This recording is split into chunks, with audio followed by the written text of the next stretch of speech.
Parto pretérmino. En el caso del parto pretérmino es importante revisar las definiciones en cuanto a la edad gestacional.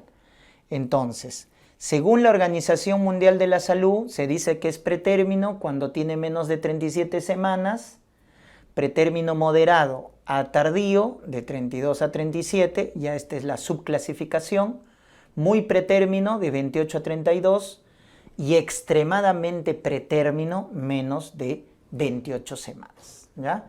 Entonces, esa es la clasificación que se utiliza según la Organización Mundial de la Salud. Siempre acuérdate esto cuando hablamos entonces de pretérmino, cuando la edad gestacional es menos de 37 semanas. Y esta es la subclasificación.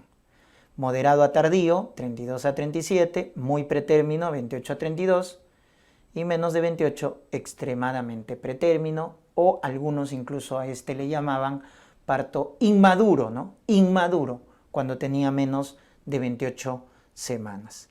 La Sociedad Americana de Ginecobstetricia, ¿no?, acuña otra clasificación. Pretérmino menos de 37 semanas, pero acá tenemos la subclasificación que es diferente. Pretérmino tardío, más de 34 semanas, y temprano, menos de 34 semanas. ¿Correcto? Muy bien. Siempre hay que acordarnos de estos pretérminos tempranos, menos de 34, porque son los que tienen inmadurez pulmonar y son los que van a tener mayor número de complicaciones. Muy bien. La epidemiología, miren, la mayor cantidad de partos pretérminos ocurren entre las 32 a 36 semanas. ¿Y cuál es la gran importancia de conocer un parto pretérmino? Es que la prematuridad es la principal causa de muerte en los niños, ¿no es cierto? En los prematuros, las complicaciones del prematuro es la principal causa de morbimortalidad en los niños menores de 5 años como tal, ¿ya? Entonces, debido a ello es que debemos siempre estar expectantes frente a un parto pretérmino. Factores de riesgo. Los 3 factores de riesgo más importantes son el parto pretérmino previo, que confiere alto riesgo, luego la insuficiencia cervical, que produce abortos tardíos, pero también partos inmaduros o partos pretérminos, y el embarazo múltiple, cuya complicación más frecuente en general es el parto prematuro. Entonces esos son los 3 factores de riesgo mayores. Los demás ya son menores, como por ejemplo la infección, la vaginosis bacteriana, la vaginitis por tricomona, la infección urinaria, la corioamnionitis, se pueden manifestar con un parto pretérmino. La otra teoría es la sobredistensión. Entonces acuérdate, todo lo que genere sobredistensión va a producir parto pretérmino. Embarazo múltiple, que ya le hemos dicho que es el de alto riesgo, pero también el feto macrosómico, el polidramnios, el mioma subseroso se complica con parto pretérmino. Entonces, todo lo que genere sobredistensión, polidramnios, macrosomía, miomas subserosos, etc., constituyen factor de riesgo para parto pretérmino. La hemorragia también es otra teoría, ¿no? Placenta previa, DPP, etc., van a asociarse a parto pretérmino. Y en cuanto a la raza, a la etnia propiamente, recuerden que la etnia afroamericana es la que tiene más riesgo de parto pretérmino, ¿ya? La etnia afroamericana. Entonces, ahí hemos visto los factores de riesgo. En la patogenia es importante que recuerden este algoritmo, cómo se produce un parto pretérmino, ¿correcto? Entonces vemos que primero se puede desencadenar por una inflamación, una infección de la decidua, del amnios, del corion, ¿correcto? Esa inflamación, producto de una infección, desencadena la producción de citoquinas proinflamatorias, factor de necrosis tumoral alfa, interleuquina 1. Estas citoquinas activan el metabolismo del ácido araquidónico y por eso estás viendo acá la producción de prostaglandinas, que es un uterotónico. La endotelina, que también estimula la contracción del útero. Y además estas citoquinas activan proteasas, colagenasas, lo cual lleva a cambios cervicales. Entonces tienes contracciones, tienes cambios cervicales, en algunos casos ruptura de membranas, antes de las 37 semanas. Y de esa manera se desencadena un parto pretérmino, por la formación de uterotónicos que van a producir contracciones y proteasas que se activan, producto de la inflamación de citoquinas que van a generar la maduración cervical, que consiste en degradar colágeno y retener ácido hialurónico. Vamos con el algoritmo diagnóstico terapéutico. Vamos acá a tener en cuenta que debemos diferenciar la amenaza del parto pretérmino. Eso es muy importante, ¿ya? ¿Cuándo hablamos de una amenaza, doctores? Cuando el borramiento es menor o igual al 50% y la dilatación menor o igual a 2 centímetros. En cambio, cuando hay buenos cambios a nivel del cuello, borramiento más del 50%, dilatación más de 2, ya es un parto pretérmino. Miren la diferencia. Entonces, cuando ustedes estén frente a un caso clínico de una gestante que tiene, en primer lugar, menos de 37 semanas. Y lo segundo, dinámica uterina regular. Al menos una contracción cada 10 minutos. Entonces, cuando tienen esto, pretérmino y contracciones regulares, hagan tacto vaginal. Y dependiendo del resultado, vamos a poder comprobar si se trata de una amenaza, cuando los cambios cervicales son pobres, o de un parto pretérmino, cuando ya los cambios son macroscópicos, como están viendo. Ahí el punto de corte es muy importante. Esto es según la Sociedad Americana de Gineco-Obstetricia, ¿ya? Entonces, cuando estamos frente a una amenaza, la idea, porque en un parto pretérmino ya vas a dar tratamiento, porque ya los cambios cervicales son macroscópicos, pero en una amenaza tienes que evaluar si es de bajo o de alto riesgo, porque la de alto riesgo vas a tratar, la de bajo riesgo no, conducta expectante.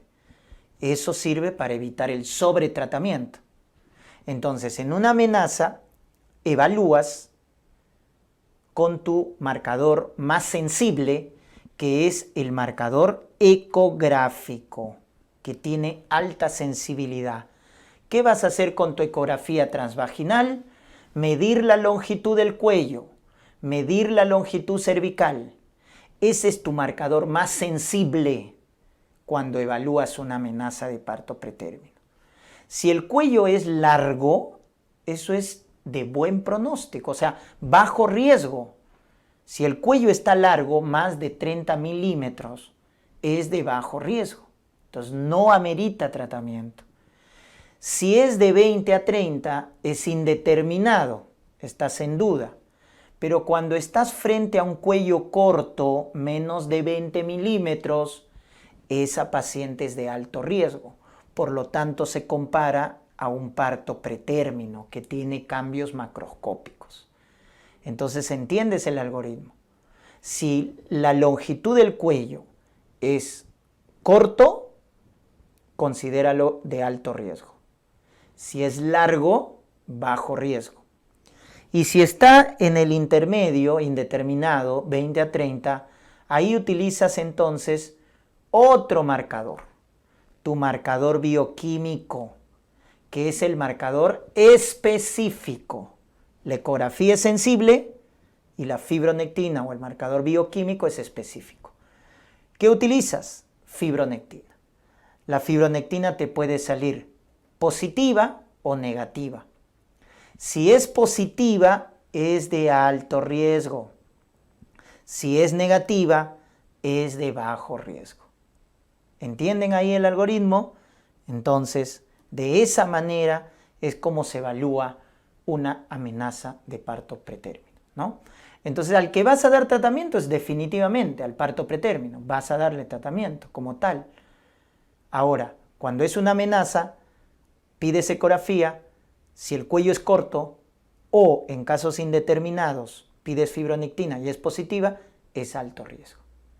Entonces, a estos son los que vas a tratar, al parto pretérmino per se, al cuello corto o fibronectina positiva, porque son de alto riesgo. En cambio, si el cuello es largo o la fibronectina negativa, son de bajo riesgo. ¿Cuál es la conducta? Expectante, expectante. ¿Estamos? Entonces, ¿a quién vas a dar tratamiento con corticoides más tocólisis? Al parto pretérmino y a los que son de alto riesgo. Pero a todas las edades gestacionales, no. Solo aquellas que están comprendidas entre las 24 a 34 semanas. Ahí vas a dar tratamiento, ¿correcto? Entre las 24 y 34 semanas. Entonces, tienes que utilizar todos esos criterios. Porque si tiene más de 34 semanas, ya el pulmón está maduro. Entonces, simplemente dejas que progrese la labor del parto. ¿Para qué vas a frenar con tocolíticos el parto? El pulmón ya está maduro, ya no hay razón de ser. Tú vas a dar tocólisis para frenar las contracciones y que te dé tiempo de madurar el pulmón con los corticoides. Cuando estás en un embarazo, en un parto pretérmino o en una amenaza de alto riesgo, entre las 24 y 34 semanas. Ahí das tratamiento. ¿Me dejo entender? Entonces eso hay que tenerlo bien claro, porque si tiene más de 34 semanas, deja que progrese la labor del parto, porque el pulmón ya está maduro. El problema es acá, cuando tiene entre 24 y 34 semanas. ¿Estamos? Muy bien. Entonces ahí está, ¿no es cierto? Y ojo, que las que son de bajo riesgo, que hemos visto acá, para completar el algoritmo, la conducta es expectante. Observación, ¿ya? Observación. Muy bien, vamos a completar acá. Vamos a completar.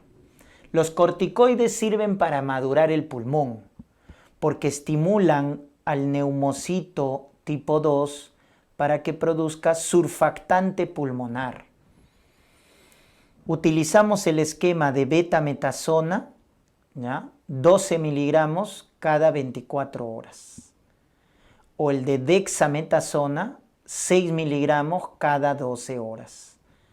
Por un ciclo de 2 días, 48 horas. Ciclo único de 48 horas. Por eso betametasona se da 2 dosis y dexametasona 4 dosis. Por vía intramuscular. Ese es el esquema para madurar el pulmón. Y el esquema para tocólisis depende de la edad gestacional. Si tiene más de 32 semanas, a la cabeza nifedipino, calcio antagonista, principal tocolítico.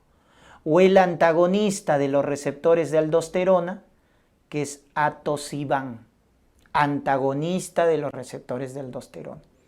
Si tiene menos de 32 semanas, puedes utilizar indometacina, los AINES, que frenan la producción de prostaglandinas, que son uterotónicos. Y como alternativas, los beta agonistas, acuérdate, son ya de segunda línea, como la ritodrina, la isoxsuprina, etc. ¿Estamos?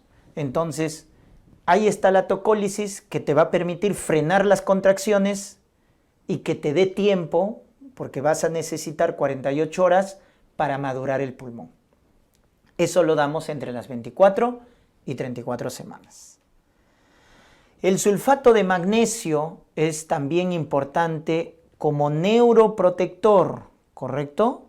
El sulfato de magnesio se da acá como neuroprotector, porque baja el riesgo de parálisis cerebral, pregunta de examen. Entonces el riesgo, el daño neurológico se disminuye dando sulfato de magnesio, ¿ya? Pero aquellas gestantes que tienen menos de 32 semanas y que van a terminar su embarazo lo más pronto. Entonces, aquellos embarazos que tienen menos de 32 semanas, hay que darle su neuroprotección con sulfato de magnesio, ya que baja el riesgo de parálisis cerebral. Y la terapia antibiótica también es muy importante. ¿Cuándo? Cuando vemos que se han roto las membranas, ¿correcto? Cuando se han roto las membranas, damos terapia antibiótica, ¿ya? Como si fuera una profilaxis de RPM, ampicilina más eritromicina. Ampicilina más eritromicina. ¿Cuándo? Cuando hay rotura prematura de membranas asociada al parto pretérmino, ¿correcto? Muy bien. Y la prevención, que básicamente es dar suplementos de progesterona, en este caso vaginal, ¿ya? Claro, en la prevención hay que evitar estos factores que estamos mencionando, hay que controlarlos, y cuando vemos pues que tiene esos factores, sobre todo el primero, cuando tiene historia de parto prematuro previo, ya no puedes hacer nada, tiene su antecedente de parto prematuro previo, entonces ahí da suplementos de progesterona vaginal en su embarazo actual, ¿no? En embarazos a las 16 a 24 semanas con un parto pretérmino previo, o menores de 24 también cuando su longitud de cuello es menos de 20 milímetros. Entonces acuérdate, en menores de 24 semanas colocamos progesterona como prevención de parto pretérmino. En aquellas que ya tuvieron un parto pretérmino previo o en aquellas que al medir el cuello la longitud sale menos de 20 milímetros. Menos de 20 milímetros, ¿no? Ya está. Eso entonces debemos recordarnos.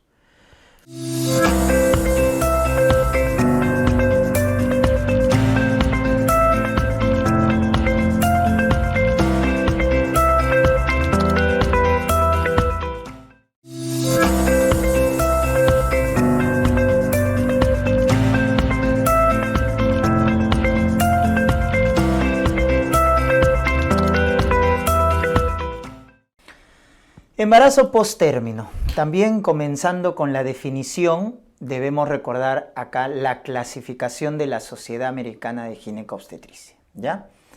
Decimos que es a término tardío cuando es de 41 a 42 semanas, término completo de 39 a 40 semanas, término temprano o precoz de 37 a 38 y hasta ahí todo normal. Pero cuando ya es más de 42, hablamos del embarazo posttérmino, ¿no? O más de 294 días desde la fecha de última regla, o más de 2 semanas desde la fecha probable de parto. Entonces, miren, cuando tenemos un embarazo a término, se considera entre las 37 a 42 semanas, ¿verdad? Ese es a término. Pero acuérdense esta clasificación que les pueden preguntar. El a término completo o el a término oportuno es entre las 39 a 41 semanas. ¿Correcto? Ya está. O sea, acuérdate de las 40 semanas más menos 1, ¿no? 39 a 41. Porque el a término precoz es de 37 a 38. Y el a término tardío, que antes se acuñaba el término en vías de prolongación, ¿se acuerdan? Pero que el término correcto es a término tardío, es de 41 a 42 semanas, ¿no? Y lo que vamos a ver ahora es esto, el embarazo posttérmino, aquel embarazo que tiene ya mayor o igual a 42 semanas, ¿no? Muy bien. Entonces, vamos a ver un poco de la epidemiología. Complica el 10% de los embarazos y aumenta la morbimortalidad, sobre todo fetal. En la etiología, lo más frecuente es el error en el cálculo de la edad gestacional. Por eso es muy importante saber o tener el dato de la edad gestacional más objetiva, ya que si hacemos un error, justamente eso nos puede llevar a catalogar a un embarazo de embarazo postérmino, ¿ya? Entonces, para calcular la edad gestacional tenemos la fecha de última regla y tenemos la ecografía, ¿correcto? En el caso de la fecha de última regla, decimos que es objetiva, decimos que la fecha de última regla es aceptable, ¿no es cierto?, confiable, cuando cumple los siguientes parámetros, ¿correcto? Pero por otro lado tenemos la ecografía. Y dentro de los marcadores ecográficos para calcular la edad gestacional, el más importante es este, la longitud craneocaudal, que es el mejor parámetro en el primer trimestre, cuando medimos la longitud corono-rabadilla o craneocaudal, porque tiene un rango de error de más o menos 7 días, o sea, más o menos una semana. Por eso es el más objetivo. Porque luego en el segundo trimestre tienes el diámetro biparietal, pero mira su rango de error, más o menos 2 semanas. En el tercer trimestre la longitud de fémur y aumenta su rango de error, más o menos 3 semanas, ¿correcto? Por eso el mejor de todos es la ecografía de primer trimestre, porque tiene menos rango de error.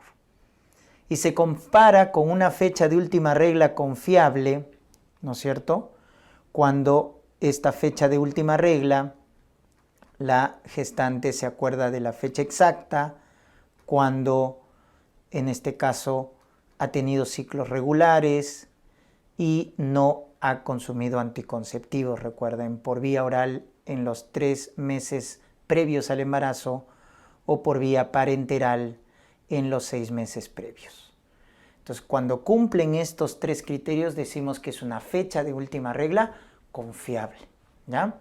Y se asemeja a lo que viene a ser la ecografía de primer trimestre. Entonces, de esa manera puedo calcular de forma objetiva la edad gestacional, ¿ya? Muy bien. En cuanto a los factores de riesgo para embarazo postérmino, tenemos el antecedente previo, que tiene un riesgo relativo más de 2, o sea, el antecedente de un embarazo postérmino previo.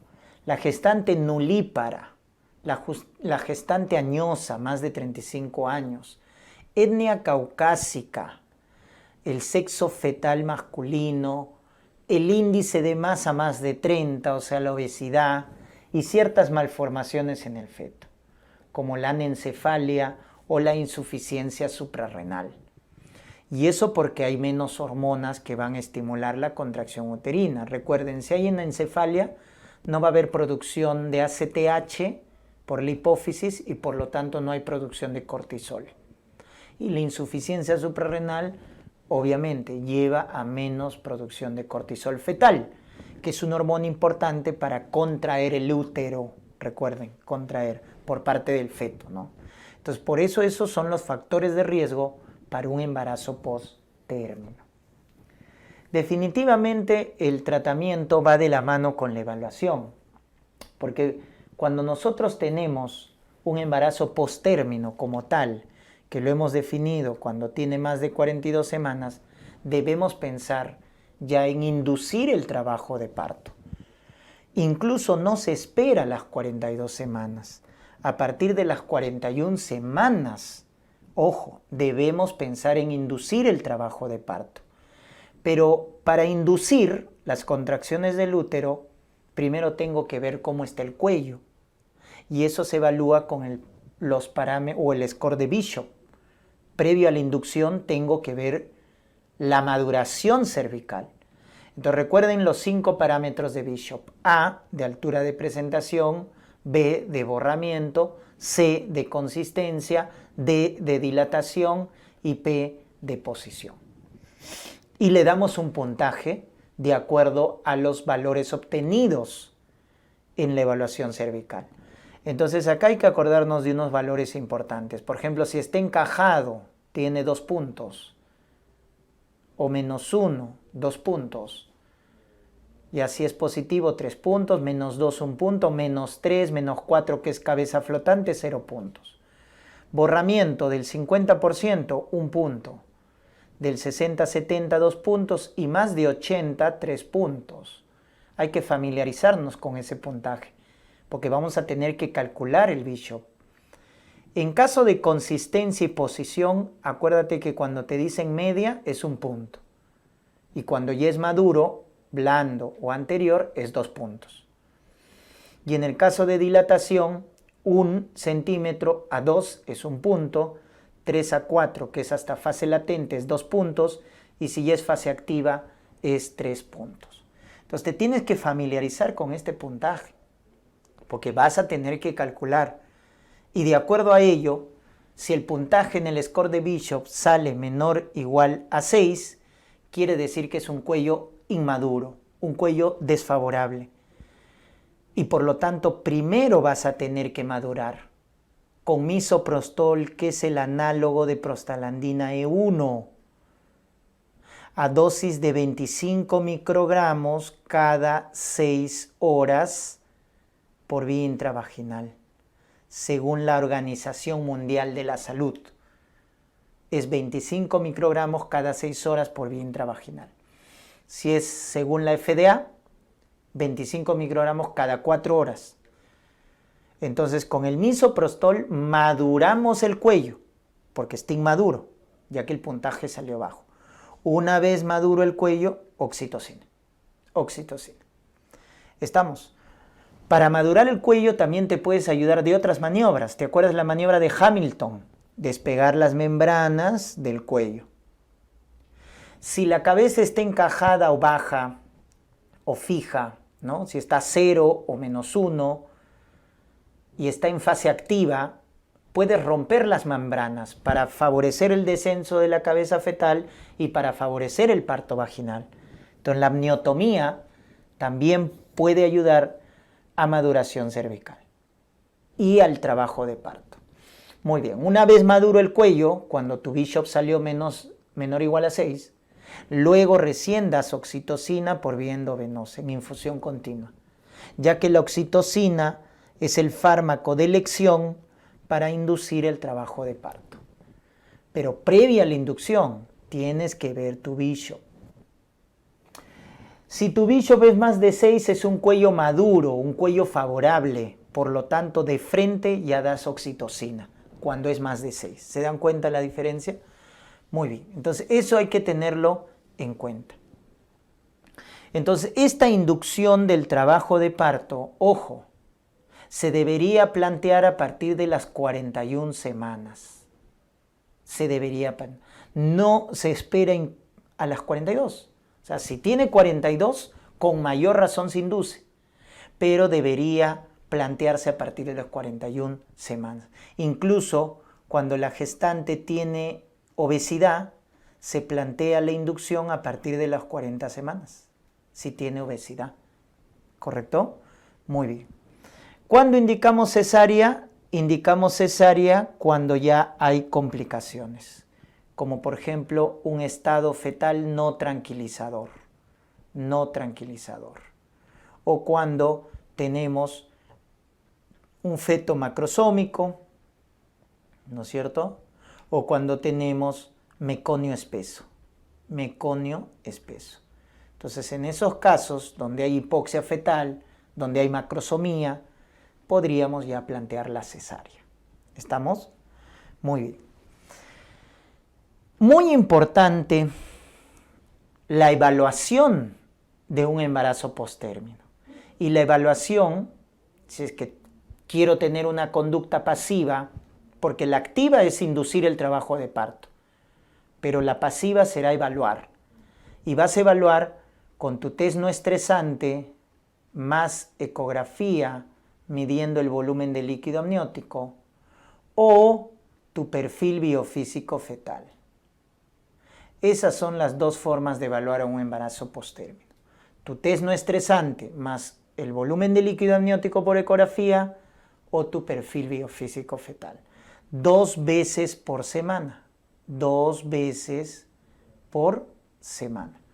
De esa manera podría evaluar a un embarazo postérmino si quiero tener una actitud pasiva. Las complicaciones de un embarazo postérmino es la macrosomía, ojo, la diabetes gestacional, la obesidad materna, El embarazo postérmino produce macrosomía, acuérdate. El síndrome de posmadurez o síndrome de Clifford, que lo vemos en la imagen, un niño postérmino, un recién nacido, producto de insuficiencia placentaria, ¿no? Vemos con una piel arrugada porque se ha consumido el tejido celular subcutáneo. Conforme avanzamos la edad gestacional, empieza a haber oligohidramnios. También el síndrome de aspiración de líquido meconial, típico de un postérmino, la hipoglicemia neonatal, la policitemia, ¿correcto? Como complicaciones. Muy bien.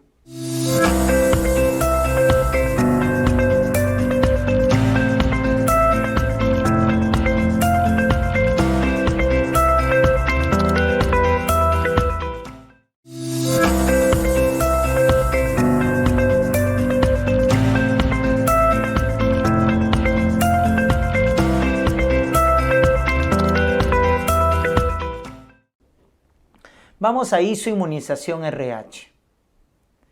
Esta incompatibilidad de grupo sanguíneo, recuerden que tenemos, la más frecuente es la incompatibilidad ABO.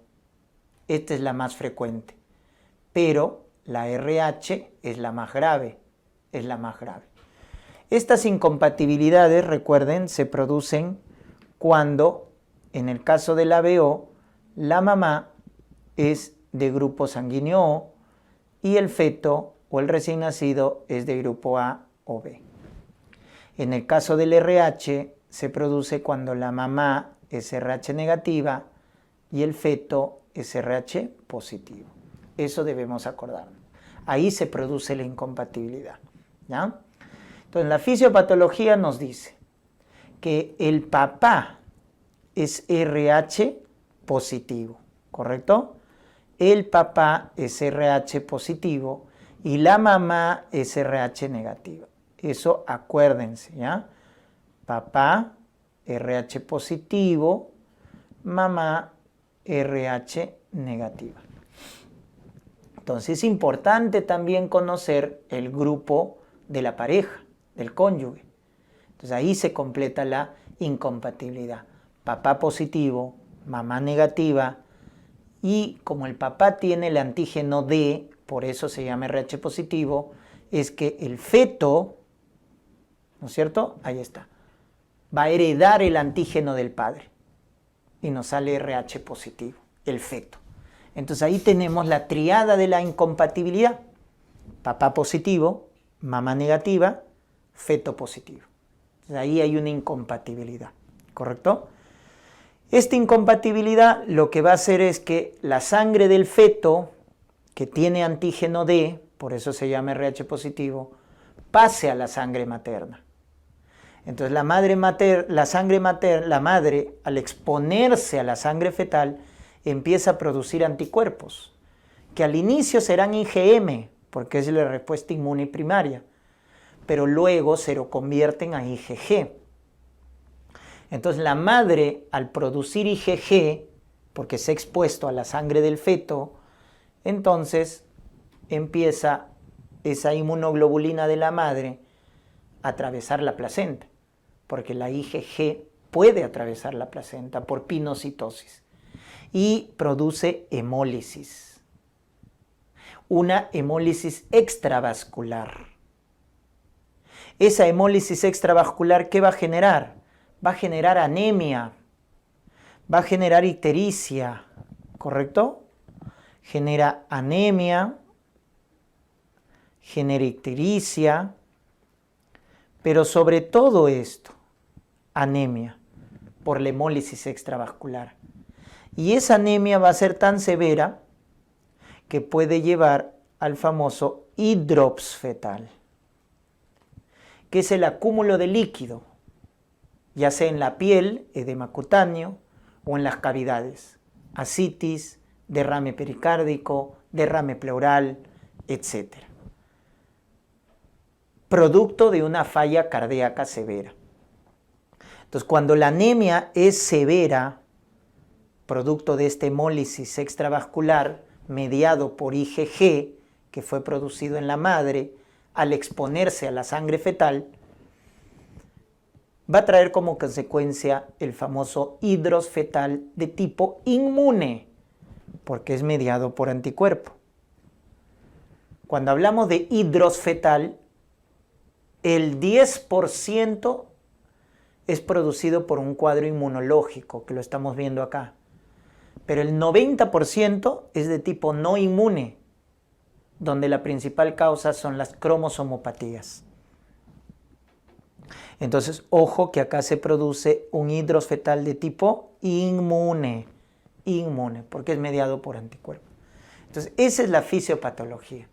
Entonces, la madre se expone a la sangre fetal por diversos acontecimientos, desde fisiológicos hasta cuadros patológicos. Por ejemplo, el mismo embarazo o el parto predispone a que la madre se exponga a la sangre fetal. Todas las causas de hemorragia obstétrica, aborto, ectópico, mola, placenta previa, DPP, procedimientos invasivos, biopsia de vellosidades coriales, amniocentesis, legrados, traumatismo obstétrico, versión cefálica externa. Todo lo que hemos mencionado son factores que pueden sensibilizar a la madre. ¿Y qué lleva eso? A que se exponga a la sangre fetal. Y al sensibilizarse produzca anticuerpos y esos anticuerpos produzcan hemólisis en el feto, que puede llevar anemia y la anemia a falla cardíaca manifestándose con un hidros fetal. Entonces, el algoritmo diagnóstico terapéutico de la isoinmunización es como sigue. En el primer control prenatal a la gestante se le pide grupo y factor. Si sale RH negativo, es riesgo, pues no. Si es RH positiva la mamá, no pasa nada. Pero si es RH negativo, es riesgo. Deberíamos pedir el grupo del padre, porque recuerden que para completar, el padre o el cónyuge o el esposo, etcétera, debe ser RH positivo. Y ahí se completa más el riesgo. Bueno, la mamá es RH negativa, el papá positivo. Entonces hay que evaluarlo. ¿Cómo descartamos si se ha sensibilizado? Con el test de Coombs. Si es negativo, quiere decir que no se ha sensibilizado.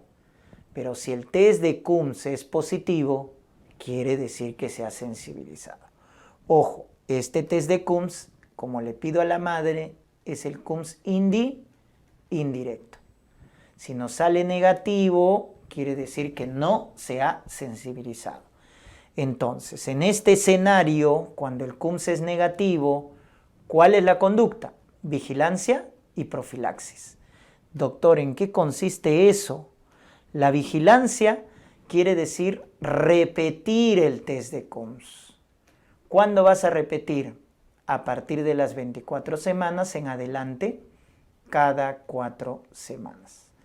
O sea, si tu test de Coombs te salió negativo en el primer control, porque era grupo RH negativo la gestante, repites a las 24 semanas, luego a las 28, luego a las 32, luego a las 36 semanas.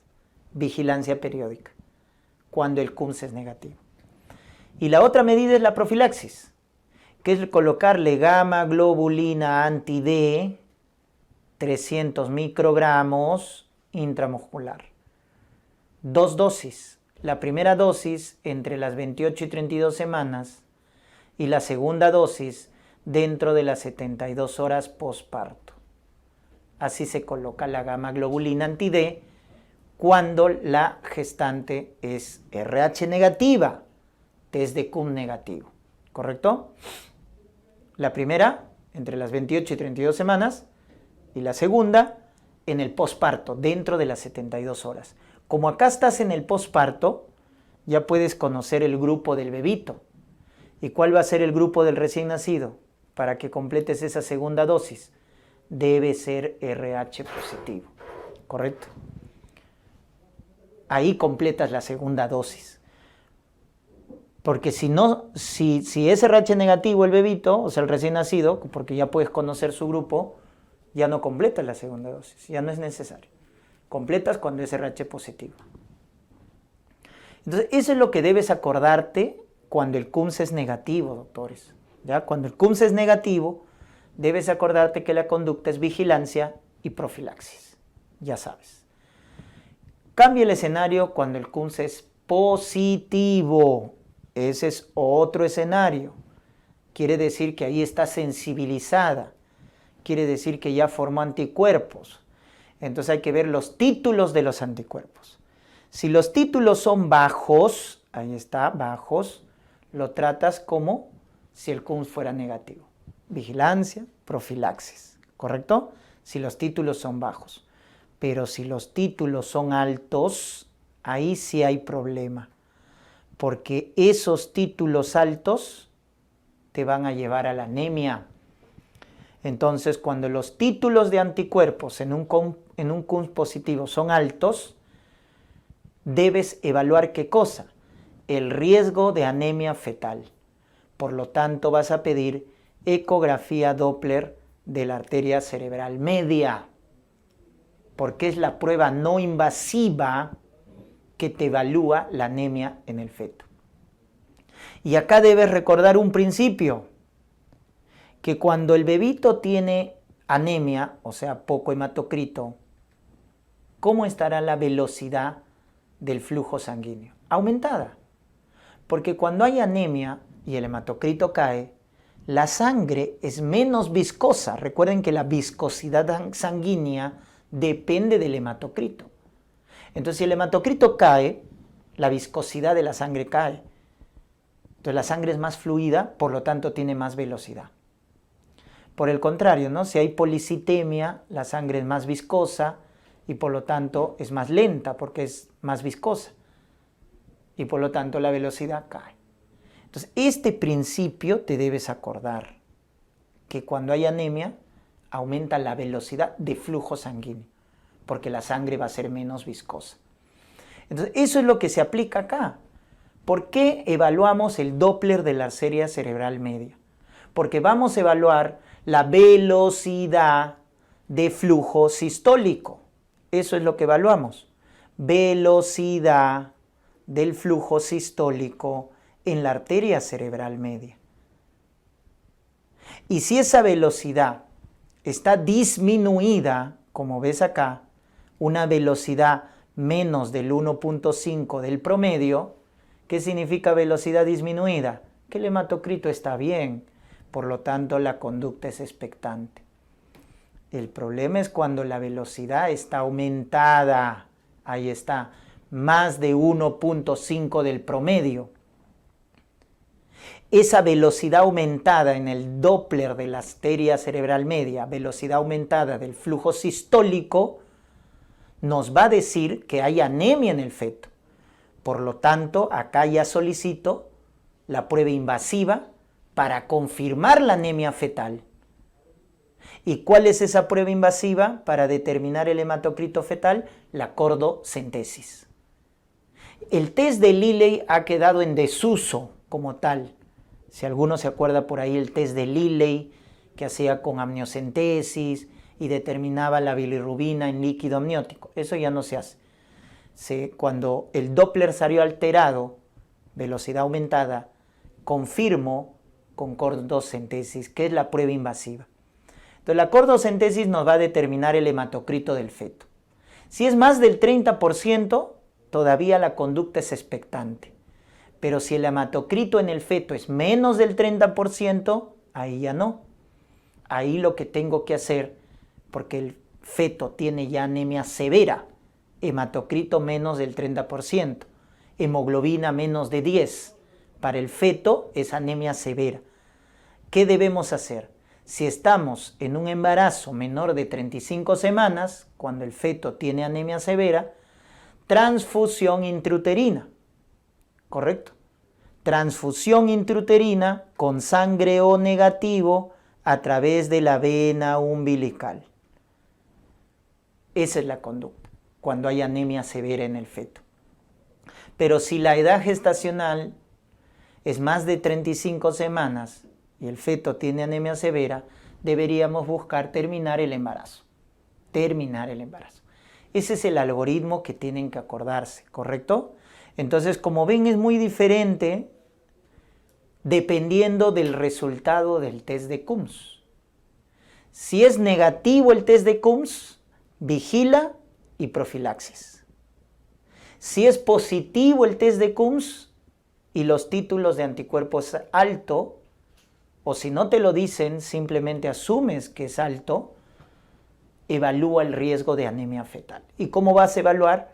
Primero con tu prueba no invasiva, que es el Doppler de arteria cerebral media, calculando la velocidad de flujo sistólico, y si sale elevado, que es patológico, confirmamos con la prueba invasiva la anemia fetal, que es la cordocentesis.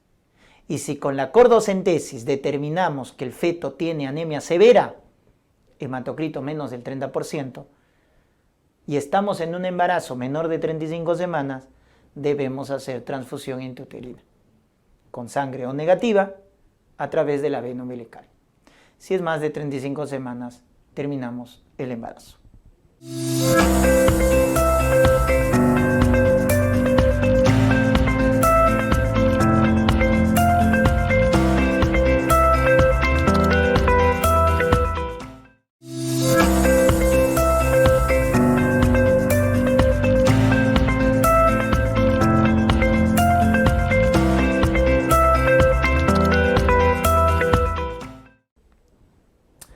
Vamos con otra complicación, doctores, el embarazo múltiple. El embarazo múltiple o doble, que es lo más frecuente, recuerden, tiene factores de riesgo. La gestante añosa, más de 35 años, la gestante de etnia afroamericana, la gestante multípara, mira, multípara, añosa, etnia afroamericana, herencia por el lado materno, o sea, si la mamá tuvo, ¿no?, antecedente de embarazo múltiple, la hija también tiene mayor riesgo de embarazo múltiple. Y sobre todo, los últimos años ha aumentado más por las técnicas de reproducción asistida, ¿ya? Técnicas de reproducción asistida. Entonces, acuérdate de ese detalle, ¿ya? ¿Cómo vamos a clasificar al embarazo múltiple? En dos tipos. El bicigótico, ¿no es cierto?, que es el más frecuente, 70%, y el monocigótico, que es 30%. Entonces, el bicigótico te está diciendo el nombre, ¿no? 2 huevos ocigotos. Entonces, se formaron 2 huevos ocigotos y cada uno se forma independientemente.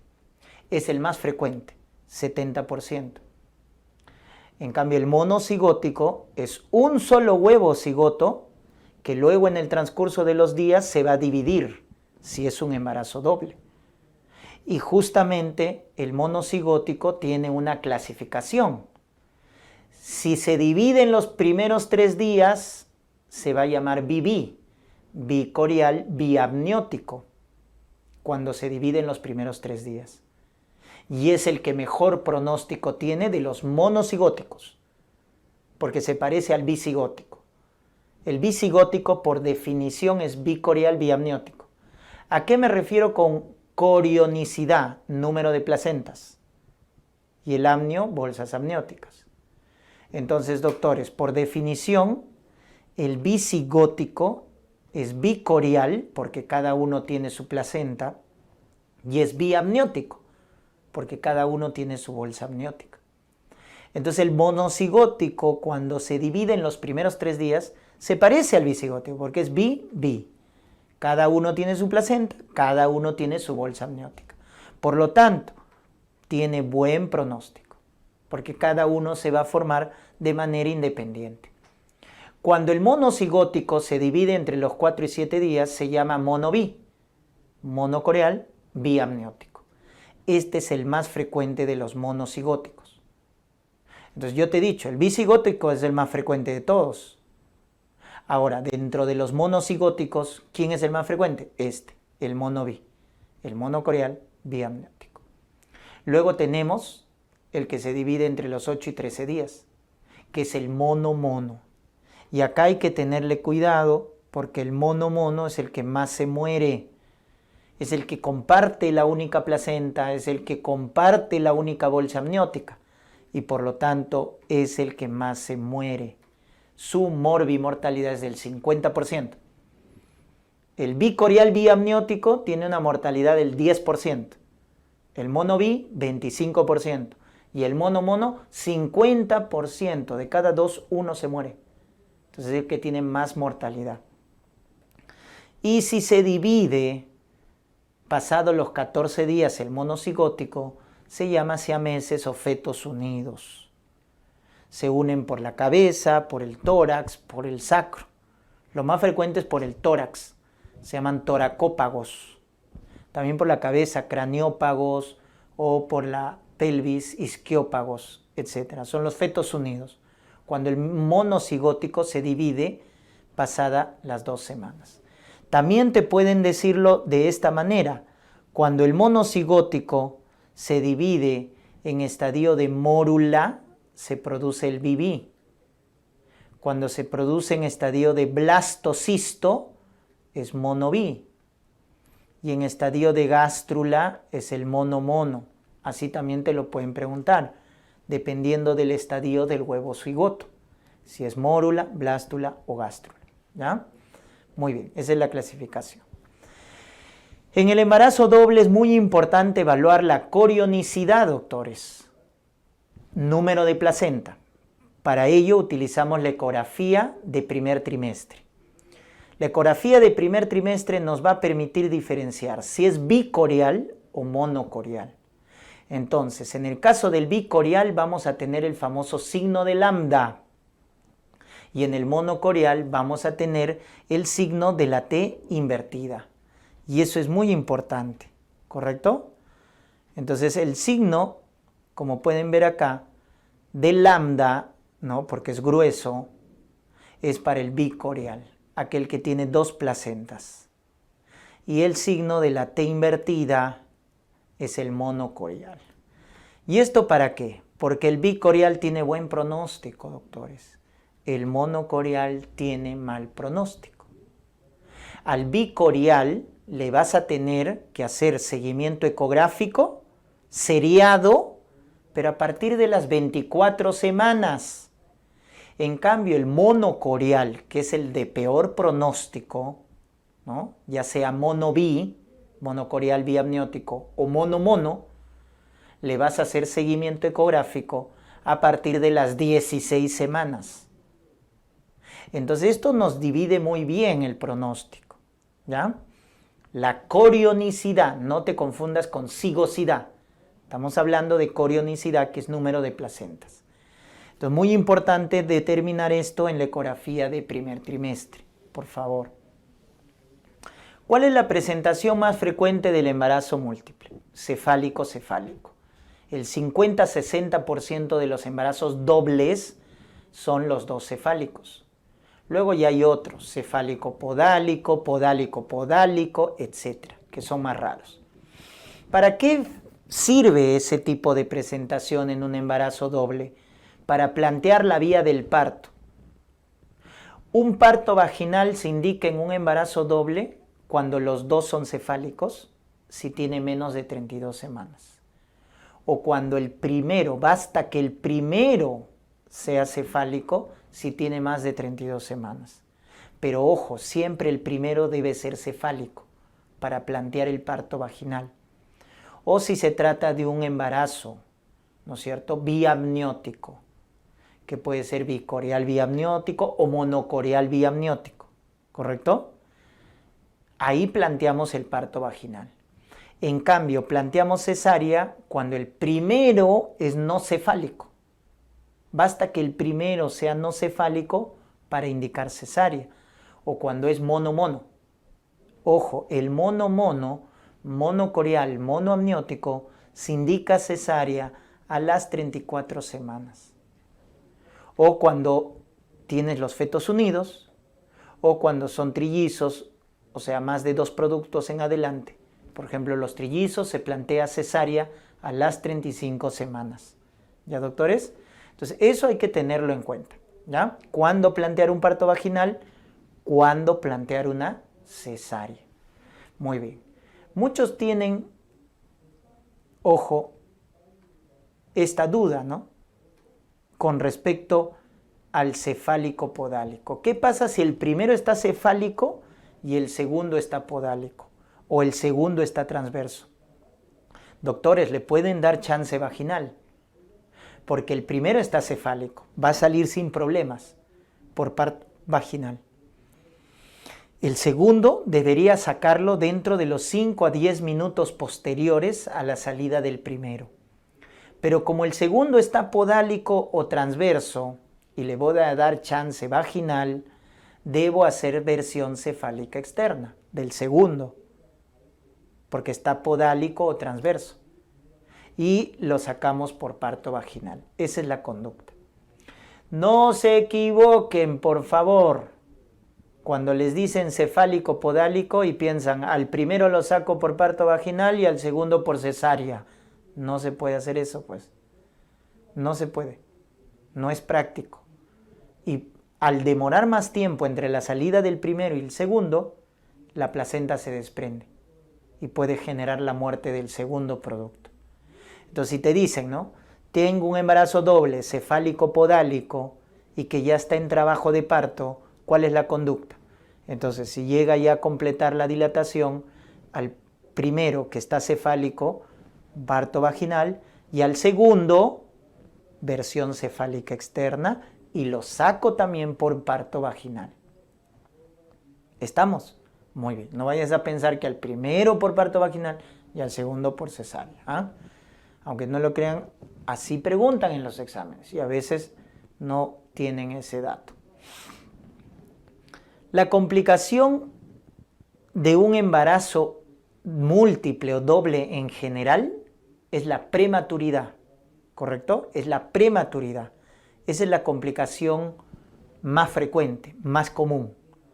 Pero cuando te dicen que se trata de un monocigótico, en especial aquel que tiene una sola placenta, ¿te acuerdas? El signo de la T invertida, el monocorial. Cuando te especifican que es un embarazo monocorial y te preguntan cuál es la complicación más frecuente, más específica y que tiene alta tasa de mortalidad, es el síndrome de transfusión feto-fetal. Ojo, esta es la complicación más frecuente, más específica y con mayor mortalidad del embarazo monocorial. Mucho cuidado si te especifican entonces. Esta complicación se produce por anastomosis arteriovenosas profundas, ¿correcto? Se produce entonces por anastomosis arteriovenosas profundas a partir de las 13 semanas. Por eso el seguimiento ecográfico en un monocorial debe ser seriado a partir de las 16 semanas.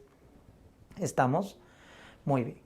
En este síndrome de transfusión, como hay anastomosis arteriovenosas profundas, un bebito se convierte en donante y el otro en receptor. Al que lo ves pequeñito, ese va a ser el donante. En cambio, el otro va a ser el receptor. Entonces acá hay diferencias. ¿Por qué? Porque como el donante le va a dar sangre al receptor, entonces ¿qué vamos a tener? Que el donante va a tener anemia, va a tener oligohidramnios, va a tener en este caso, ¿no? Anemia, oligohidramnios, RCU, porque no crece. Eso va a tener el feto donante. En cambio, el feto receptor tiene todo lo contrario. Como está recibiendo sangre, ¿qué va a tener? Policitemia, polidramnios, hidrops, porque la hipervolemia va a generar falla cardíaca y eso genera hidrops. Entonces, eso es lo que se establece en este síndrome, ¿no? Un bebito se convierte en donante y el otro en receptor, ¿ya? Y el donante va a tener anemia, oligohidramnios, RCU. El receptor va a tener policitemia, polidramnios, hidros fetal. Entonces, se establece eso.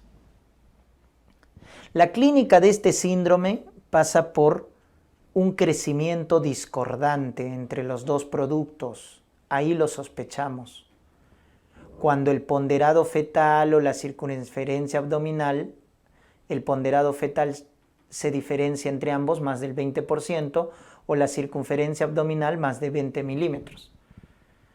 Entonces acuérdate que ahí hablamos de crecimiento discordante, cuando el ponderado fetal es diferente entre ambos más del 20%. Hay unos estadios pronósticos de este síndrome. Tenemos los estadios de Quintero. El estadio 1 es oligopolidramnios. Ese es estadio 1. 2, ausencia de vejiga. 3, cuando hay un Doppler ya anormal. 4, hidrofetal en el receptor. Y 5, la muerte de uno o ambos productos. Estos estadios de Quintero nos permiten establecer el tratamiento, doctores, porque el 1 y el 5, la conducta es expectante, observación. En cambio, el 2, 3 y 4, operamos entre las 18 y 26 semanas. Se hace una fetoscopía con ablación con láser. Fetoscopía y ablación con láser de las anastomosis arteriovenosas. Es una cirugía intrauterina de alta complejidad, pero que ya se hace en nuestro país. Si no tenemos opción a esta cirugía compleja, lo otro es hacer una amniocentesis del receptor porque tiene polidramnios. Simplemente se hace eso, amniodrenaje en el receptor. Otra complicación de los monocoriales es la secuencia TRAP. Mucho cuidado. Esta secuencia se caracteriza porque hay anastomosis, pero ahora son arteriales. Y en la cual uno de los productos, como estás dándote cuenta en la imagen, ¿no es cierto? Miren cómo nace, sin la parte superior del cuerpo. Entonces, cuando te dicen es un embarazo monocorial, anastomosis arterial, y uno de los productos nace acéfalo, nace acárdico, te están hablando de la secuencia TRAP, ¿correcto? Muy bien.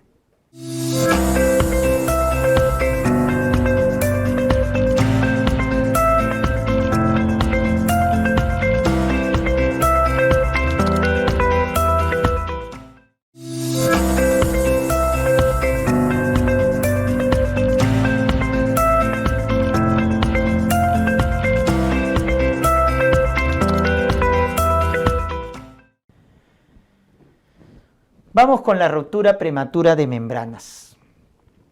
El RPM, recuerden la definición, es una ruptura de membranas, ¿ya? Se rompen las membranas ovulares, pero no es con respecto a la edad gestacional, es con respecto al inicio del parto. Entonces se rompen las membranas antes del trabajo de parto, hasta 1 hora antes. Esa es la definición, con respecto al trabajo de parto. Entonces hablamos de un RPM cuando las membranas ovulares se rompen antes de iniciar el parto. Los factores de riesgo se parecen bastante al parto pretérmino. La teoría más aceptada es la infecciosa, vaginosis, ITU, coriomionitis, la infección. Luego está la sobredistensión, macrosomía, polidramnios, embarazo múltiple, se asocian con RPM. Luego tenemos hemorragia también. Una placenta previa, un DPP, finalmente van a producir un RPM. Entonces la fisiopatología se complementa muy bien o se parece muy bien al parto pretérmino, porque hasta en el 50% de los casos se asocia, ¿no? Parto pretérmino con RPM. La teoría más aceptada, recuerden, es la infecciosa. ¿Cuál es el algoritmo diagnóstico terapéutico del RPM? La historia clínica típica es que nos dicen una mujer, una gestante, que viene por pérdida de líquido. Un líquido claro, olor a lejía, que se pierde de manera continua por la parte interna de los muslos. Esa es la historia típica. Pérdida de líquido claro, olor a lejía. Cuando tenemos ese dato clínico, entonces hay que confirmarlo con las pruebas. Tenemos ahí el papel de nitracina, que es una tira reactiva que se coloca a nivel vaginal. Y que si cambia de color de amarillo a azul, como están viendo en la imagen, es positivo. Porque recuerda que el pH de la vagina es ácido y el pH del líquido amniótico es alcalino. Entonces, cuando se pierde líquido amniótico, alcaliniza el pH vaginal. Entonces, por eso cambia de color el papel de nitracina, de amarillo a azul. Y eso es positivo. Luego tenemos también el test de Fer, o cristalografía en el lecho. Se saca una muestra de fondo de saco vaginal y se envía a la microscopía. Y veo ahí la formación del lecho, test de Fer positivo. O la prueba bioquímica, que es el test de AmnioSure, que detecta una microglobulina placentaria. Entonces, cuando se pinta en dos bandas, es positivo el test de AmnioSure. Entonces, estas pruebas nos permiten confirmar una sospecha de RPM cuando viene por pérdida de líquido una gestante. También nos puede ayudar la ecografía cuando vemos la cuantificación de líquido amniótico y que nos dice que hay oligohidramnios. También nos puede ayudar. Una vez confirmado el RPM, doctores, se hospitaliza. Todo RPM se hospitaliza. Dentro de las medidas generales estará reposo, lavado perineal, etc. Pero lo más importante son las medidas específicas y eso va a depender de la edad gestacional. Si el RPM tiene menos de 24 semanas, la conducta va a ser expectante, reposo absoluto. No podemos hacer nada. Tiene mal pronóstico. Si tiene entre 24 y 34 semanas, es donde vamos a indicar los famosos corticoides. ¿Para qué? Para madurar el pulmón. Betametasona, dexametasona, ciclo de 48 horas. ¿Correcto? Los corticoides nos sirven para madurar el pulmón, pero en un RPM de 24 a 34 semanas. ¿Correcto? ¿Le doy o no tocólisis? Eso va a depender. Si no tiene contracciones uterinas, no vas a tener por qué colocar tocolíticos. Pero si tiene contracciones, ahí sí recién tocólisis. No hay tocólisis profiláctica. ¿Ya? Recuerden eso. Y si tiene más de 34 semanas, acá vamos a corregir. Si tiene más de 34 semanas, ¿no es cierto? Este es entre 24 y 34, damos corticoides. Más de 34, inducción del parto vaginal. Cuando tenemos un RPM con pulmón maduro, un RPM que tiene más de 34 semanas, indicamos inducción del trabajo de parto. Porque si tú dejas que progrese solito, aumenta el riesgo de infección, porque las membranas ya se han roto. Pues si tiene más de 34, terminas, induces el parto. Entonces ahí está la conducta cuando tienes un RPM de acuerdo a la edad gestacional. Todo esto va complementado con la terapia antibiótica. ¿Cuál es el esquema de profilaxis en un RPM? Ampicilina, eritromicina. Hay que darle profilaxis. Por 7 días es la profilaxis, con ampicilina más eritromicina. ¿Correcto? Esta terapia profiláctica te evita las complicaciones y también, ojo, te frena o te aumenta la latencia del embarazo para que tú puedas ayudar a madurar el pulmón. Sobre todo ahí, ¿no? Sobre todo ahí, para madurar el pulmón. Entonces, la terapia antibiótica en RPM es muy importante, por eso es transversal a todos, con ampicilina y eritromicina. ¿Qué pasa si el RPM se acompaña de fiebre en el tercer trimestre, taquicardia materna, taquicardia fetal? Estamos hablando ya ahí de una corioamnionitis, de una infección.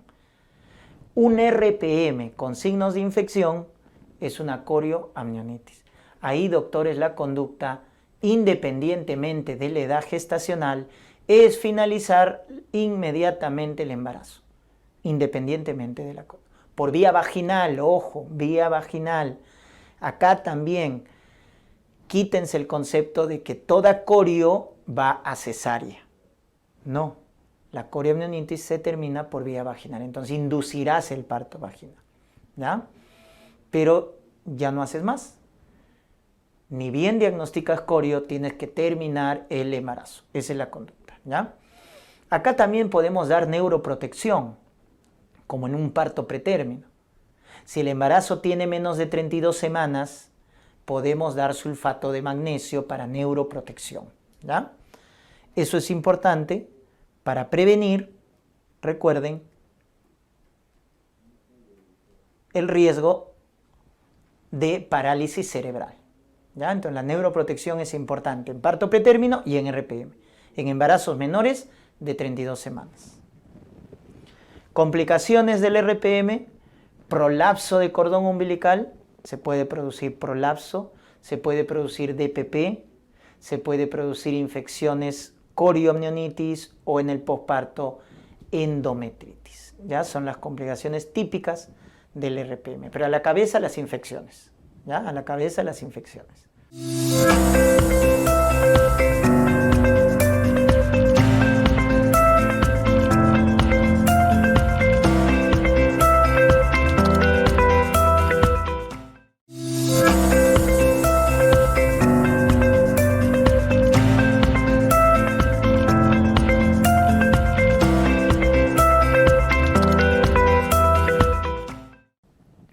Vamos con el RCIU.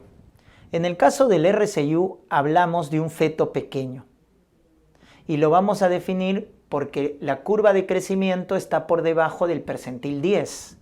¿Estamos? Ahora, también hay fetos que están por debajo del percentil 10 y que son normales. Son los llamados PEG, ¿correcto? Pequeño para la edad gestacional o pequeño constitucional. Entonces, tanto el RCIU, que es patológico, como el pequeño constitucional, pueden tener un percentil por debajo de 10. Por lo tanto, tenemos que diferenciarlo, porque el PEG es fisiológico, el RCIU no. Entonces hay que diferenciarlo. Por eso es que a esto le añadimos algo más. Si la curva de crecimiento está por debajo del percentil 3, ya con toda seguridad se trata de un pequeño patológico, es decir, de un RCIU. O sea, cuanto más bajamos la curva de crecimiento por debajo del percentil, ya orienta a algo patológico. Entonces, si tú encuentras que está por debajo del percentil 10, específicamente por debajo del percentil 3, lo más probable es que se trate de un RCIU. Pero ¿qué pasa cuando está entre 3 y 10, no? Ahí tienes tu zona gris. Entonces ahí pides el Doppler para ayudarte a orientar el diagnóstico. Y si tu Doppler está alterado, Doppler de arteria umbilical, Doppler de arteria cerebral media, Doppler del ductus venoso, quiere decir que la hemodinamia está alterado. Y por lo tanto ya hablamos de un pequeño patológico, que es el RCIU. Entonces ya así definimos al RCIU, ¿no? Para diferenciarlo del pequeño constitucional. Entonces clásicamente se ha dicho que el RCIU es un feto que está por debajo del percentil 10 en su crecimiento. Pero ¿cuándo nos aseguramos que es un RCIU? Para diferenciarlo del pequeño constitucional, cuando está por debajo del percentil 3 o cuando ya tiene un Doppler alterado. La clasificación que todavía mencionamos, aunque ya está en desuso, pero para efectos de examen todavía es válido, es en los tipos de RCIU, ¿no? Y el punto de corte es las 32 semanas. Cuando tiene menos de 32 semanas se le llama RCIU tipo 1, llamado simétrico, llamado proporcionado. ¿Por qué se le llama así? Porque es el pequeñito pequeñito. Como se afecta a edades tempranas, en las primeras 32 semanas, se afecta de forma precoz. Por eso también se le llama así, RCIU precoz, simétrico, tipo 1. Todos los parámetros biométricos los va a tener alterado.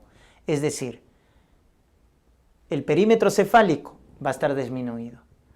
La longitud de fémur, disminuido. Circunferencia abdominal, disminuido. Todos los parámetros están disminuidos porque su afectación es precoz. Entonces el pequeñito pequeñito, por eso se llama simétrico. En cambio, el tipo 2 o asimétrico, ¿correcto? El tipo 2 o asimétrico o desproporcionado, que es el más frecuente, ojo, este es 80%. El 1 simétrico es 20%. El tipo 2 o asimétrico se llama así porque su afectación es tardía, pasada las 32 semanas. Entonces, lo que vamos a ver ahí es que como se afecta tardíamente, su perímetro cefálico va a estar normal, su longitud de fémur va a estar normal en el RCIU tipo 2. Lo único que va a alterarse es la circunferencia abdominal. O sea que en ambos, lo único que se altera y lo único que tienen en común es que la circunferencia abdominal está alterado en ambos, ¿no? En ambos. Entonces vean esa diferencia. Entonces eso depende de qué momento se afecte. Incluso se plantea un tercer tipo, ¿ya? Que es el RCIU tipo 3 o mixto, que se debe a desnutrición materna o drogadicción, como lo vamos a ver. Vamos con la etiología, que es lo otro frecuente que pregunta. El simétrico tiene como principal causa las cromosomopatías, defectos genéticos, ovulares, aneuploidías. Es su principal causa, la causa genética. Segundo lugar, las infecciones, TORCH, citomegalovirus a la cabeza. En cambio, en el asimétrico, que es el más frecuente, dicho sea de paso, la principal causa es la preeclampsia, es decir, la insuficiencia placentaria. Entonces ahí la etiología tienen que acordarse, ¿correcto? La etiología es muy importante, ¿no? Definitivamente la preeclampsia es la causa más frecuente en general de RCIU, ¿ya? De RCIU. Muy bien. Hay otras causas, ¿no? Por ejemplo, el consumo de fármacos, los IECAS, los AINES, ¿ya? Atenolol, este beta-block, está asociado a RCIU. Les comentaba que había un tercer tipo de RCIU, el tipo 3 o mixto, que está relacionado a desnutrición materna, a tóxicos como el alcohol, las drogas como el tabaco, la heroína, etc. También están asociados a RCIU. Muy bien. El diagnóstico es por ecografía. La ecografía nos confirma el diagnóstico de RCIU. Ahí tenemos el marcador clínico y el marcador ecográfico, ¿no? Entonces, miren, el marcador clínico es una altura uterina disminuida para la edad gestacional. Cuando en un embarazo vemos que la altura uterina es menos de 3 centímetros con respecto a la edad gestacional, ya vemos que está alterado, ¿correcto? Está alterado. Entonces ahí solicito ecografía para descartar RCIU. Y en la ecografía vamos a tener el parámetro más sensible, que es la circunferencia abdominal, que ustedes recordarán en ambos tipos de RCIU se altera. El marcador ecográfico más específico es el oligohidramnios. El RCIU per se tiene insuficiencia placentaria y eso genera oligohidramnios. Entonces ahí están tus dos marcadores, el más sensible, circunferencia abdominal disminuida, y el más específico, oligohidramnios. Y el Doppler básicamente es para evaluar el pronóstico. El Doppler de arteria uterina para evaluar la insuficiencia placentaria, el grado de insuficiencia placentaria. El Doppler de arteria umbilical para evaluar la hipoxia. Decimos que la arteria umbilical, el Doppler está alterado cuando el flujo, recuerden, en la arteria umbilical está disminuido. Si te hablan esto con índice de pulsatividad, ya te he dicho, es inversamente proporcional. Está por encima del percentil 95. Eso es alterado. Flujo disminuido en arteria umbilical o índice de pulsatividad por encima del percentil 95. La arteria cerebral media nos evalúa la redistribución hemodinámica. Cuando un feto está en hipoxia, le manda más sangre al cerebro como un mecanismo de adaptación. Entonces, cuando el cerebro recibe más flujo, eso no quiere decir que esté bien. Hay hipoxia y está generando redistribución hemodinámica. Entonces, un flujo aumentado en la arteria cerebral media, o dicho de otra manera, un índice de pulsatividad por debajo del percentil 95, nos indica que ya hay un grado de hipoxia en el feto. Y el flujo o el Doppler en el ductus venoso. Cuando nos dicen un flujo diastólico ausente o reverso que es de mal pronóstico. Es premortem, el bebito se está muriendo. Cuando el flujo diastólico es ausente o reverso en el ductus venoso. Entonces recuerden esos datos. Un flujo bajo en la arteria umbilical o alto en la arteria cerebral media o un flujo diastólico ausente o reverso en el ductus venoso ya nos indica alteración en el feto. Y esto nos permite clasificar en estadios al RCU, que nos va a servir para determinar el control y la vía del parto. Son 4 estadios. El estadio 1, es el llamado estadio de insuficiencia placentaria leve. Ese es el estadio 1. Insuficiencia placentaria leve. Por lo tanto, el control es una vez cada semana. Esperamos a que llegue a término y podemos terminar por vía vaginal. A diferencia del estadio 2, denominado insuficiencia placentaria severa, el control es más estrecho, 2 veces cada semana. Ya no esperamos a que llegue a término, simplemente que llegue a que el pulmón madure y terminamos por cesárea. El estadio 3 es el estadio llamado de baja sospecha de acidosis fetal. Baja sospecha de acidosis. Miren la monitorización, cada 24 horas. Solo esperamos a que tenga 30 semanas y planteamos terminar por cesárea. Y el último es el más grave. Alta sospecha de acidosis fetal. El control es cada 12 horas. Solo esperamos a que llegue a las 26 semanas y planteamos por cesárea. Este cuadrito es muy interesante, doctores. Básico que se acuerden los 4 estadios del RCU, según el Doppler. 1. Insuficiencia placentaria leve. 2. Insuficiencia placentaria severa. 3. Baja sospecha de acidosis fetal. 4. Alta sospecha de acidosis fetal. Miren que al 1 solamente le puedes dar chance vaginal. Los demás por cesárea.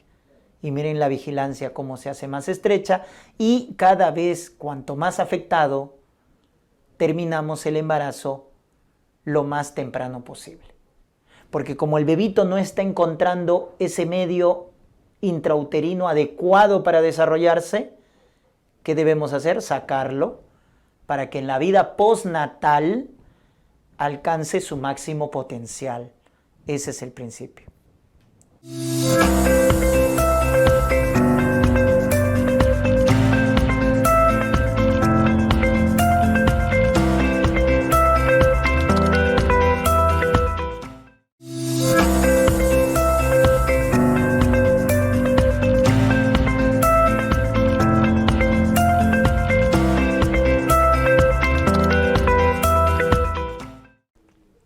Vamos con patología del líquido amniótico, ¿correcto?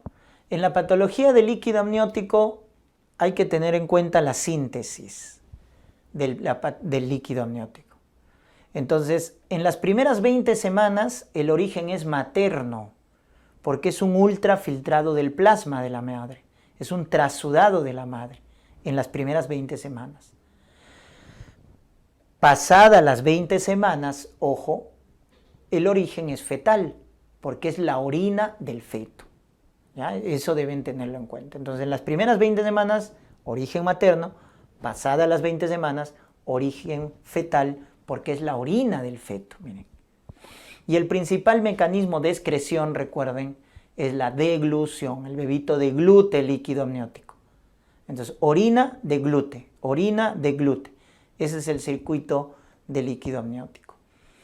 El volumen aproximado del líquido amniótico en un embarazo a término, recuerden que es 1 litro aproximadamente, en un embarazo a término. Pero vamos a cuantificarlo y para eso hay 2 maneras. El famoso ILA o índice de líquido amniótico, índice de Phelan, y el pozo mayor o índice de Chamberlain. El ILA normal es de 5 a 25 centímetros y el pozo mayor o bolsa o lago mayor es de 2 a 8 centímetros, el valor normal, ¿correcto? Eso es muy importante que lo recuerden porque en base a ello vamos a definir oligo y polihidramnios, ¿correcto? Muy bien. Cuando se trate de embarazos múltiples, recuerden que ahí el que tiene mayor sensibilidad es el ILA para cuantificar el líquido amniótico. Pero cuando se trate de un embarazo múltiple, el que nos ayuda más es el pozo mayor, ¿ya? El pozo mayor.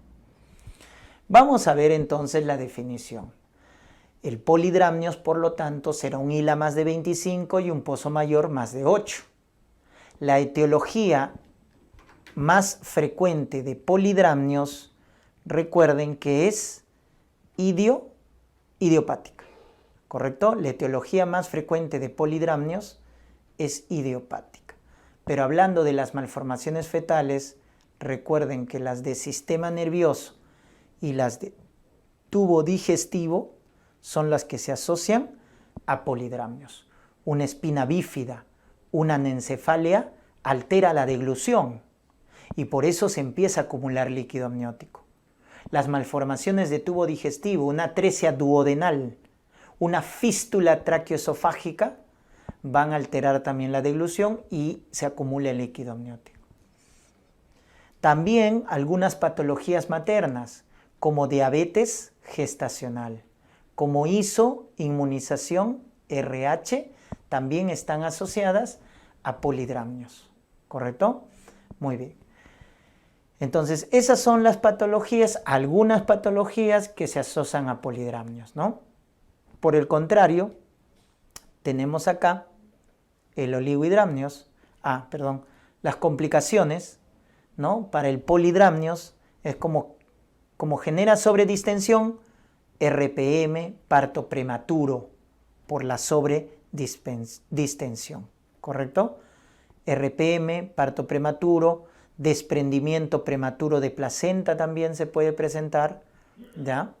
O prolapso de cordón también, prolapso de cordón umbilical. Ya está, son las complicaciones.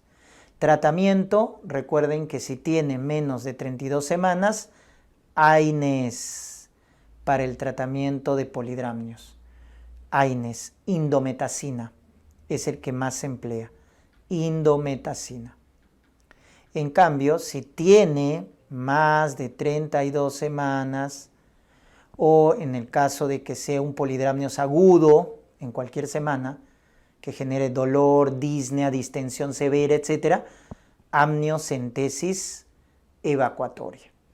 En cuadros agudos, amniocentesis evacuatoria. El oligohidramnios, como podemos ver, se define como un ILA menos de 5 o un pozo mayor menos de 2. Causa más frecuente, el RPM. Es la causa más frecuente del oligohidramnios. Dentro de las malformaciones fetales, las malformaciones genitourinarias, es decir, las renales, agenesia, hipoplasia renal, son las que están asociadas a lo que viene a ser el oligohidramnios. o las valvas uretrales posteriores también, valvas uretrales posteriores, por la obstrucción, ¿no?, en la producción de orina. También tenemos todos los cuadros de insuficiencia placentaria, RCU, preeclampsia, embarazo prolongado, son causas de oligohidramnios, o el uso de fármacos como AINES, YECAS o ARA2 están asociados a oligohidramnios. Complicaciones: cuando se presenta de manera precoz, el oligohidramnio se asocia a hipoplasia pulmonar cuando se presenta de manera precoz. Y también puede producir compresión de cordón umbilical, y también puede producir RCU como tal, porque al ver poco líquido amniótico, el desarrollo motor del feto se altera. Por eso ahí siempre les hago recordar la secuencia de Potter, ojo. Agenesia renal produce oligohidramnios y el oligohidramnios produce hipoplasia pulmonar más malformaciones faciales. Recuerden que la agenesia renal está asociada a arteria umbilical única, ¿no? Esa es la famosa secuencia de Potter. El tratamiento es la amnioinfusión, ¿ya? El amnioinfusión, que se hace con cloruro de sodio. Y reposo, ¿no? Reposo. Ya está. Ese es el tratamiento. El embolismo de líquido amniótico, doctores, es una complicación rara, pero catastrófica, ¿no? El líquido amniótico, los componentes celulares del embarazo, ¿no?, pasan a la circulación materna. Y ese componente compromete la circulación pulmonar. Por eso hablamos de un embolismo, ¿ya? Entonces, compromete la circulación pulmonar, sobre todo el compromiso pulmonar, generando colapso respiratorio, cardíaco y multiorgánico, ¿ya? ¿Cuáles son los factores de riesgo?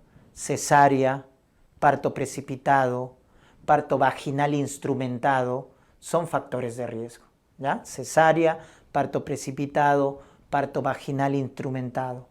Los estados hipertensivos también, preeclampsia, eclampsia, etcétera, son factores de riesgo. La enfermedad trofoblástica también, MOLA, también, ¿no?, en el primer trimestre, es factor de riesgo, ¿no?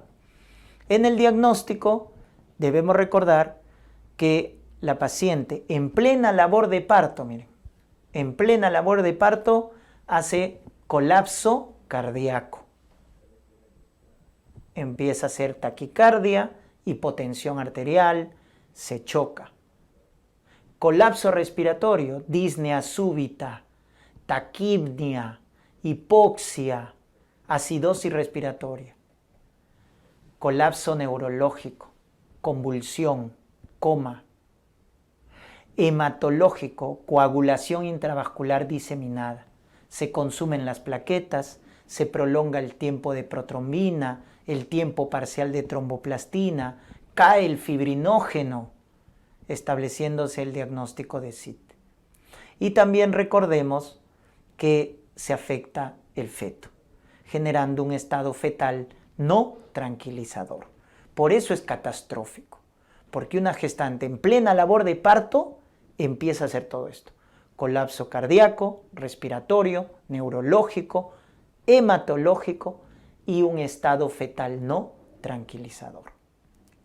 Ahí debemos sospechar. Un criterio de exclusión es la fiebre. Ojo, criterio de exclusión. No presenta hipertermia, no presenta fiebre, para diferenciarlo de un cuadro de sepsis. Y el tratamiento es básicamente de soporte, ¿no? Soporte cardíaco a base de vasopresores, soporte respiratorio, oxigenoterapia o en el peor de los casos ventilación mecánica. Y obviamente cesárea de emergencia, por el estado fetal no tranquilizador y por el compromiso orgánico que se presenta en la madre.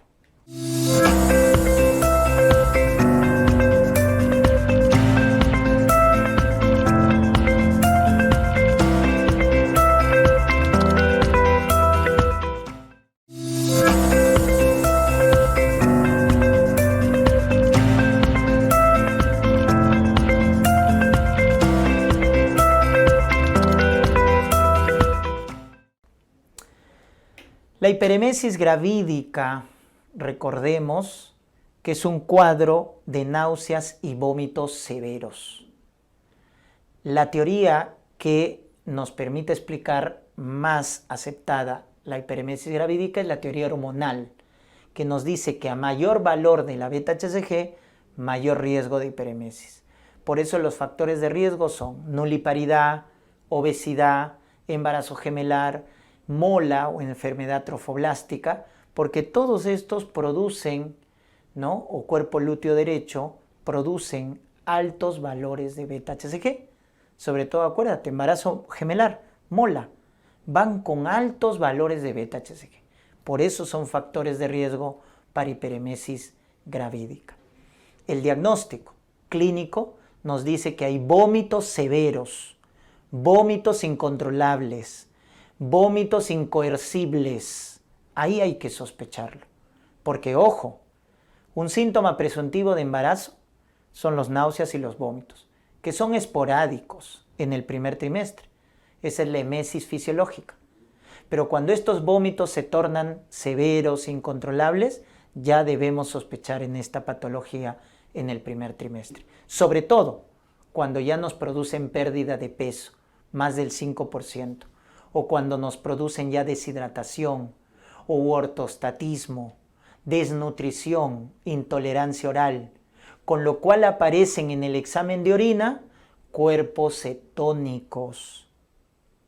Por eso la cetonuria nos orienta a hiperemesis gravídica, ya que nos habla de un ayuno prolongado. Cuando hay ayuno prolongado, el hígado empieza a producir cuerpos cetónicos, luego estos se excretan en la orina. Entonces, cuando unos cuadros de vómitos en una gestante primer trimestre van con estos datos, ya nos orienta a una hiperemesis gravídica, ¿correcto? Muy bien. Definitivamente hay complicaciones. ¿Cuáles son las complicaciones maternas? Alcalosis metabólica con hipocloremia, con hipocalemia. Por los vómitos, ¿no? Alcalosis metabólica, acuérdense, con cloro bajo, con potasio bajo. Puede hacer hematemesis. Esa hematemesis producida por vómitos severos es debido a la laceración de la unión gastroesofágica, conocido con el nombre de síndrome de Mallory-Weiss. ¿Ya? Síndrome de Mallory-Weiss. Laceración de la unión gastroesofágica por los vómitos severos. La hiperemesis gravídica es una causa de falla hepática en el primer trimestre. Mucho cuidado. Trastornos de coagulación, pero la complicación más severa, más grave, viene a ser la encefalopatía de Wernicke, que se produce por déficit de tiamina, por déficit de B1, cuya triada clínica viene a ser 1. La diplopia o nistagmus. 2. La ataxia o alteración de la marcha. Y 3. Confusión. Esa es la triada clínica que si te presentan en un cuadro de hiperemesis te debe orientar a encefalopatía de Wernicke, ¿correcto? Diplopia nistagmus, ataxia y confusión. Ya cuando tiene ideas delirantes, acuérdate, eso se llama encefalopatía de Wernicke-Korsakoff, cuando tiene ideas delirantes. Muy bien, entonces eso hay que tenerlo en cuenta. Complicaciones fetales, el RCU, el bajo peso al nacer o la prematuridad, son complicaciones a nivel del feto, producto de la hiperemesis. Y el tratamiento, recuerden, inicial va a ser dietético.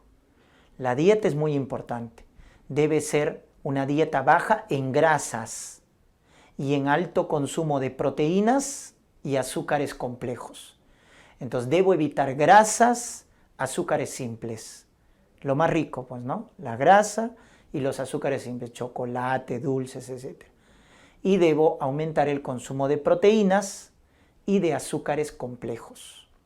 También es importante la psicoterapia, ojo, porque muchas de estas causas de hiperemesis gravídica tienen que ver con la parte psicológica, con el manejo del estrés.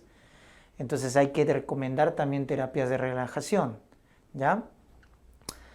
La hidratación es otro componente importante, ¿no? Hay que hidratar adecuadamente a esta paciente que tiene vómitos, ¿ya? Reposición de electrolitos, buena hidratación, dextrosa, vitamina B1. Hay que dar vitamina B1 para evitar la encefalopatía de Wernicke. Luego vienen los fármacos, la terapia antiemética.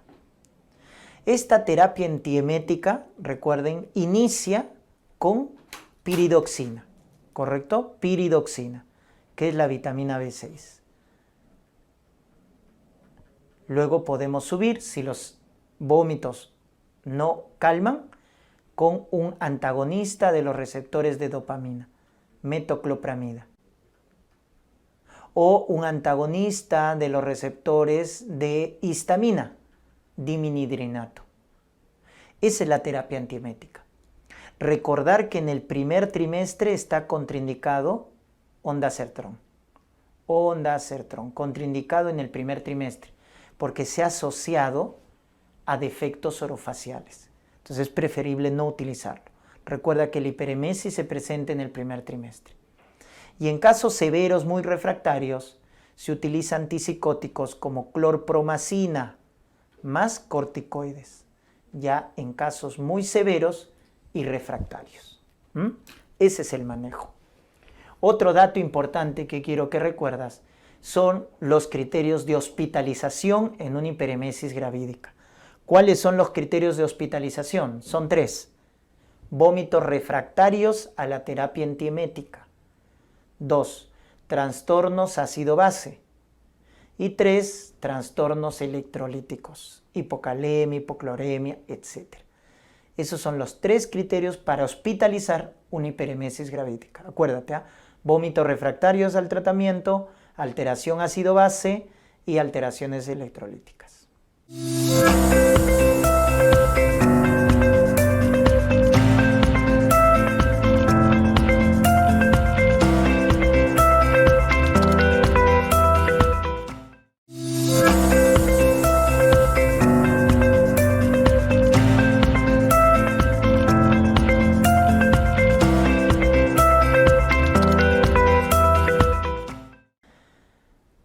Y finalmente tenemos anemia en el embarazo.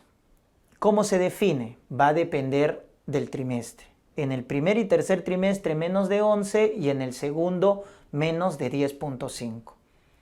Recuerden que en el segundo trimestre es donde aumenta más la volemia. Es donde va a haber más dilución por el aumento del volumen plasmático. Por eso en el segundo trimestre el punto de corte baja. Entonces acuérdate, ¿no? En un recién nacido, ¿cuándo hablas de anemia? Cuando la hemoglobina es menos de 14. En un varón, menos de 13. En una mujer, menos de 12. En una gestante, menos de 11.